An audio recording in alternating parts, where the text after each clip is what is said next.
இது நாங்கள் வளர்த்த திராட்சை செடிங்க. நாங்கள் ஒரு பிளாஸ்டிக் கப் எடுத்து அதில் வெங்காயத்தோல், தேங்காய் மட்டை, முட்டைக்கோது இந்த மாதிரி சமைக்கும் பொருள் கழிவுகளை வச்சு இந்த செடிக்கு நாங்கள் உரம் கொடுக்குறோம். இது திராட்சை செடி. இந்த செடியில் பார்த்திங்கன்னா இந்த கொடி அவ்வளவு ஸ்ட்ராங்கானது. இந்த கொடி அங்கங்கே சுற்றி ஒவ்வொரு முடிச்சா போட்டிருக்கு பாருங்களேன். அந்த முடிச்சை ஆட்டவே முடியலை பாருங்கள், அவ்வளவு ஸ்ட்ராங்காக இருக்குது திராட்சை செடி. அந்த கொடி அந்த கம்பியில் சுற்றின உடனே அவ்வளோ ஸ்ட்ராங்காக இருக்குங்க, அவுக்கவே முடியாது. இங்கே பாருங்கள், இதை எவ்வளோ ஸ்ட்ராங்காக இருக்குன்னு பாருங்கள்.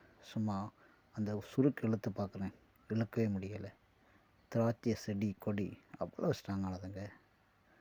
பாருங்கள், ஒரு மனிதன் நரம்பில் எப்படி கட்டுறாரோ அதேமாரியே இதுவும் அவ்வளோ ஸ்ட்ராங்காக இருக்குது, அவுக்கவே முடியல. அவ்வளோ ஸ்ட்ராங்குங்க. இந்த ஒரே ஒரு முடிச்சு தான் பாருங்கள், இதே ஆட்ட முடியலை. அந்த முடிச்சை இது கம்பி மாதிரி இருக்குங்க முனை. இதில் நிறைய சுற்று போட்டிருக்கு. ஒரு முடிச்சே அவுக்க முடியலன்னா இதை அவுக்க முடியுமா? அவ்வளோ ஸ்ட்ராங்காக இருக்குது திராட்சை செடி. நாங்கள் வீட்டில் போட்ட செடி இதாங்க, வளர்த்தது. இது செடி வளர்ந்துருக்கு.